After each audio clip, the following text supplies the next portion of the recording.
Descubrió cómo medir el tamaño del universo, pero murió sin saber que lo había hecho. Su trabajo permitió a otros cambiar para siempre nuestra idea del cosmos, mientras su nombre quedaba relegado a una nota al margen. El conflicto de esta historia es simple y cruel. Sin ella, no habríamos entendido el universo. Sin embargo, el universo la olvidó durante décadas. Se llamaba Henrietta Leavitt y no parecía destinada a nada extraordinario. Nació en 1868 en Lancaster, Massachusetts, en una familia donde la educación era un valor, pero el dinero escaseaba. Su padre era pastor congregacionalista, un hombre de fe inquebrantable y recursos limitados. Henrietta creció entre sermones dominicales y libros prestados, aprendiendo que la curiosidad era una virtud y que las preguntas difíciles merecían respuestas honestas. A los 20 y pocos años, mientras estudiaba en el Radcliffe College, comenzó a perder la audición. Fue graduada al principio, conversaciones que se volvían confusas, voces que se desvanecían en murmullo. Los médicos no pudieron hacer nada. Para cuando se graduó, la sordera era profunda. El mundo de los sonidos se había cerrado para ella. «El silencio tiene sus ventajas», le escribió años después a una prima. «Me obliga a concentrarme en lo que puedo ver, no en lo que otros dicen que debería ver». Esa pérdida podría haberla condenado al aislamiento doméstico, el destino habitual de las mujeres con discapacidades en aquella época. Pero Henrietta tenía algo que la sordera no podía tocar, una mente matemática y una fascinación por las estrellas, que había descubierto durante un curso de astronomía en Radcliffe. Las estrellas no hacían ruido, no requerían audición, solo requerían paciencia y ojos entrenados. En 1893, con 25 años, se presentó en el observatorio de Harvard como voluntaria. El director, Edward Pickering, había comenzado un proyecto ambicioso: fotografiar el cielo completo y catalogar cada estrella visible. Era trabajo tedioso que requería personas meticulosas, dispuestas a pasar horas examinando placas fotográficas. Pickering había decidido contratar mujeres. Eran más baratas, más pacientes y, según él, igual de competentes para trabajo que no requería pensamiento teórico profundo. Henrietta no se ofendió por la lógica de Pickering. Necesitaba el trabajo. Y el trabajo le ofrecía algo que pocas cosas podían: acceso a datos astronómicos que de otro modo le estarían vedados. Si tenía que entrar por la puerta de servicio, entraría. Lo importante era llegar a las estrellas. Trabajó sin paga durante años, viviendo de los ahorros familiares. En 1902, finalmente le ofrecieron un salario, 30 centavos por hora. Era una fracción de lo que ganaban los asistentes masculinos, pero era dinero. Y lo más importante, era permiso para seguir mirando las estrellas. Le asignaron las nubes de Magallanes, 2 parches luminosos del cielo del hemisferio sur. Su tarea era identificar estrellas variables, aquellas cuyo brillo cambiaba con el tiempo. Había que comparar placas fotográficas tomadas en noches diferentes, midiendo la intensidad de cada punto de luz, buscando patrones. Era trabajo que requería una precisión casi sobrehumana. Un error de medición, una distracción momentánea, y semanas de trabajo podían quedar invalidadas. Henrietta se sumergió en el trabajo con una concentración que sus colegas encontraban asombrosa. Podía pasar días enteros examinando las mismas placas, tomando notas meticulosas, comparando mediciones. Su sordera, que la había aislado socialmente, se convirtió en una ventaja profesional. Mientras otras conversaban durante las pausas, ella seguía trabajando, inmune a las distracciones de voces y risas. «Las estrellas no me juzgan por lo que no puedo oír», escribió en una carta. «Solo por lo que puedo ver». Y estaba viendo algo que nadie más había notado. Durante años, Henrietta había estado observando un tipo particular de estrella variable, llamada Cefeida. Pulsaban con regularidad matemática. Brillaban, se atenuaban, volvían a brillar. Algunas completaban su ciclo en días, otras en semanas. Al principio parecía aleatorio, caprichoso, pero Henrietta tenía una intuición persistente. Había un orden oculto en ese aparente caos. El problema era demostrarlo.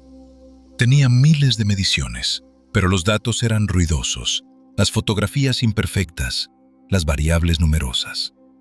Necesitaba encontrar una forma de aislar el patrón del ruido. Necesitaba pensar de manera diferente. En 1904, su hermana menor enfermó gravemente.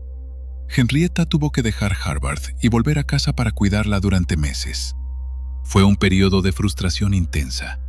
Lejos de sus placas fotográficas, lejos de sus estrellas, atrapada en deberes domésticos que le parecían insoportablemente triviales, comparados con el misterio que había dejado sin resolver. Pero fue precisamente esa distancia la que le dio perspectiva. Sin las placas delante, sin la presión diaria de producir resultados, su mente pudo vagar libremente por los datos que había acumulado. Comenzó a hacer listas mentales, a agrupar las estrellas de maneras diferentes, a buscar conexiones que antes no había considerado. Y entonces lo vio. Las estrellas que pulsaban más lentamente parecían más brillantes. No en términos de cómo se veían desde la Tierra, eso dependía de la distancia, sino en términos de su brillo intrínseco. Las nubes de Magallanes estaban aproximadamente a la misma distancia de la Tierra, lo que significaba que las diferencias de brillo que observaba eran reales, no efectos de perspectiva. Cuando regresó a Harvard en 1905, verificó su intuición sistemáticamente. Midió 25 cefeidas en las nubes de Magallanes. Registró sus periodos de pulsación y sus brillos aparentes. La correlación era innegable. Período largo, brillo alto. Período corto, brillo bajo. Una relación matemática perfecta, predecible, hermosa. En 1908, publicó sus hallazgos preliminares. Era cautelosa, científica, sin hacer afirmaciones grandiosas. Existe una relación notable entre el brillo de estas variables y la longitud de sus periodos, escribió. Notable. Esa palabra contenía años de trabajo condensados en su estimación victoriana, pero necesitaba más datos. 25 estrellas eran insuficientes para probar una ley universal. Necesitaba cientos. Pidió acceso a más placas fotográficas de las nubes de Magallanes. Pickering aprobó la solicitud, aunque sin mucho entusiasmo. Para él, Henrietta estaba haciendo trabajo técnico útil, catalogación avanzada. No parecía darse cuenta de que estaba presenciando un descubrimiento fundamental. Durante 4 años más, Henrietta trabajó obsesivamente. Identificó 1.777 estrellas variables en las nubes de Magallanes. De ellas, seleccionó las cefeidas más claras, las que tenía datos más completos. Midió, comparó, graficó. La relación período-luminosidad se confirmaba una y otra vez con cada nueva estrella que agregaba a su análisis. Cuando encuentras algo verdadero en el universo, le escribió a una amiga, lo reconoces por su consistencia. La naturaleza no miente si sabes cómo preguntarle correctamente. En 1912, publicó sus resultados definitivos en los Anales del Observatorio de Harvard. El artículo ocupaba apenas unas páginas. Presentaba tablas de datos, gráficos mostrando la correlación, una conclusión medida. Las cefeidas mostraban una relación directa entre su periodo de pulsación y su luminosidad absoluta. No especuló sobre implicaciones cosmológicas. No proclamó que había descubierto una vara de medir el universo.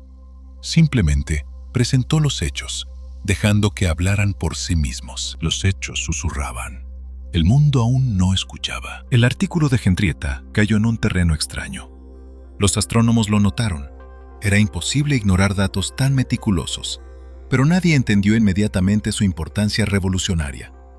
Se citaba ocasionalmente, se usaba para algunos cálculos técnicos, pero permanecía como una nota al margen en la astronomía de la época. Henrietta seguía trabajando.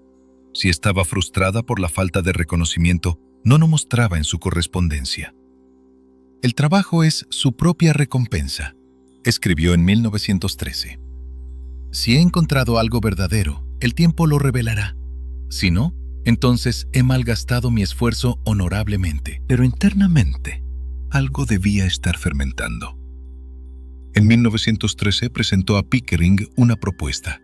Quería viajar al Perú, donde Harvard tenía un observatorio en el hemisferio sur.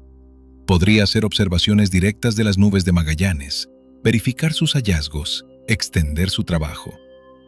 Pickering rechazó la propuesta casi inmediatamente. No podía enviar a una mujer sorda al Perú.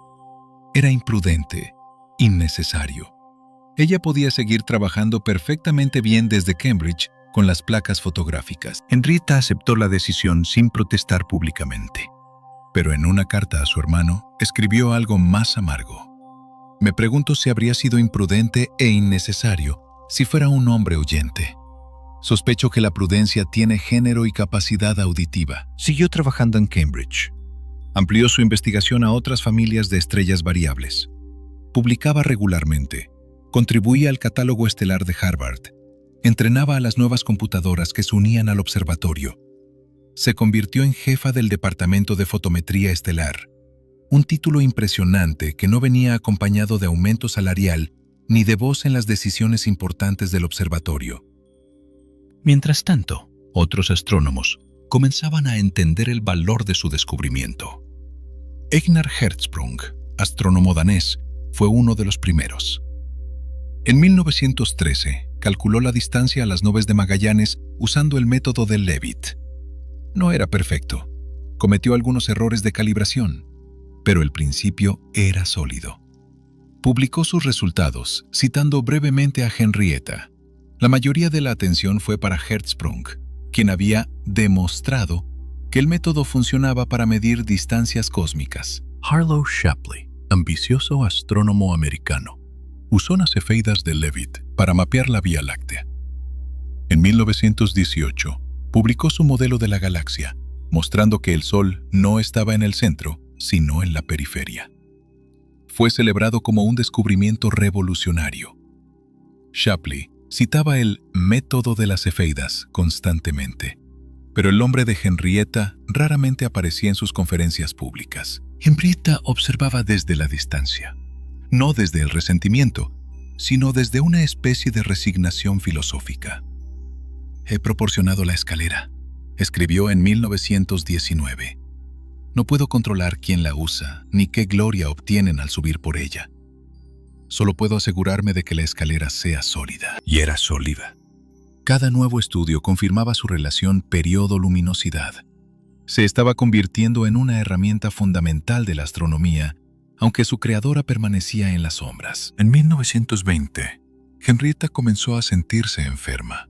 Fatiga constante, pérdida de peso, dolores que no podía explicar. Los médicos tardaron meses en diagnosticar cáncer.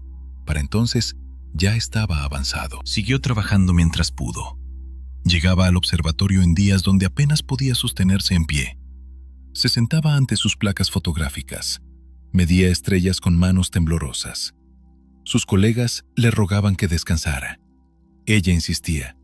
Quedaba trabajo por hacer. Las estrellas han sido pacientes conmigo, les decía. Debo devolverles esa cortesía. En diciembre de 1921, ya demasiado débil para continuar, Henrietta dejó el observatorio por última vez. Henrietta murió el 12 de diciembre de 1921. El obituario en los periódicos de Cambridge fue breve. Henrietta Swan Leavitt, astrónoma del observatorio de Harvard, fallecida a los 53 años después de una breve enfermedad. Mencionaba su trabajo con estrellas variables. No mencionaba que había descubierto cómo medir el universo. 3 años después, Edwin Hubble se convirtió en el astrónomo más famoso del mundo. En 1924, usando el telescopio de 100 pulgadas del Monte Wilson, el más potente jamás construido, Hubble identificó cefeidas en la nebulosa de Andrómeda. Aplicó meticulosamente el método de Leavitt, midió los periodos de pulsación, calculó las luminosidades intrínsecas, determinó la distancia. Los números eran asombrosos. Andrómeda estaba a casi 1 millón de años luz. No era una nebulosa dentro de nuestra galaxia. Era otra galaxia completa. El universo se multiplicó por millones esa noche. Los titulares fueron extáticos. Hubble prueba que el universo contiene millones de galaxias. Astrónomo revoluciona nuestra comprensión del cosmos. Time Magazine lo nombró uno de los científicos más importantes de la década. Su fotografía apareció junto al gran telescopio, el Conquistador, posando con su herramienta. En su paper técnico, Hubble dedicaba un párrafo al método que había usado. La relación período-luminosidad descubierta por Miss Leavitt proporciona un medio para determinar distancias. Miss Leavitt, un párrafo, una nota técnica en un descubrimiento que cambió el mundo. Cuando daba conferencias públicas, Hubble hablaba del telescopio, de las noches de observación, de los cálculos complejos. Raramente mencionaba a Henrietta. Cuando periodistas preguntaban cómo había logrado medir distancias tan vastas, respondía hablando de técnicas fotográficas, de espectroscopía, de años de trabajo paciente. La escalera que había usado para llegar al cielo se volvía invisible en su narrativa. No era solo Hubble. Shapley, ahora director del Observatorio de Harvard, daba conferencias sobre la estructura de la Vía Láctea. Hablaba de su modelo galáctico, de sus cálculos de distancia, de su visión cosmológica. Las cefeidas eran herramientas en su caja de instrumentos, no el legado de una colega muerta que había pasado décadas en el mismo edificio donde él ahora dirigía. El sistema funcionaba con eficiencia brutal. Los descubridores de métodos eran trabajadores competentes. Los aplicadores de métodos eran genios visionarios. Henrietta había proporcionado la escalera. Ellos habían tenido el coraje de subir. Esa era la narrativa, y la narrativa se solidificó en los libros de texto, en las historias populares de la ciencia, en la memoria colectiva. Pero había grietas en esa narrativa. Algunos astrónomos, especialmente en Europa, comenzaban a sentirse incómodos. La relación periodo-luminosidad no era un detalle técnico menor. Era fundamental, transformadora. ¿No merecía su descubridora reconocimiento equivalente al de quienes la habían aplicado? En Suecia, Gösta Mittag-Leffler, matemático influyente y miembro del Comité Nobel, había estado siguiendo los desarrollos en astronomía con fascinación. Entendía matemáticas lo suficientemente bien como para reconocer cuando alguien había descubierto algo profundamente importante.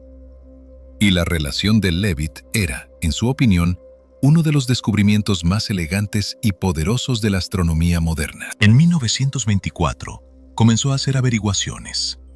¿Quién era esta Miss Leavitt? ¿Seguía activa? ¿Había recibido reconocimiento por su trabajo? Las respuestas lo perturbaron. Había muerto. Había trabajado en condiciones precarias. Había sido olvidada mientras otros construían imperios sobre sus cimientos. Mittag-Leffler decidió actuar. En 1925, escribió una carta formal al Observatorio de Harvard. La carta de Gösta Mittag-Leffler llegó al Observatorio de Harvard en la primavera de 1925. Estaba dirigida a Miss Henrietta Leavitt, Departamento de Fotometría Estelar. El sobre pasó por varias manos. Una secretaria lo llevó al escritorio que Henrietta había ocupado, ahora usado por otra computadora. Alguien notó el sello sueco, el papel elegante. Finalmente llegó al escritorio de Harlow Shapley, director del observatorio. Shapley abrió una carta y leyó. Mittag-Leffler escribía en un inglés formal, casi ceremonioso.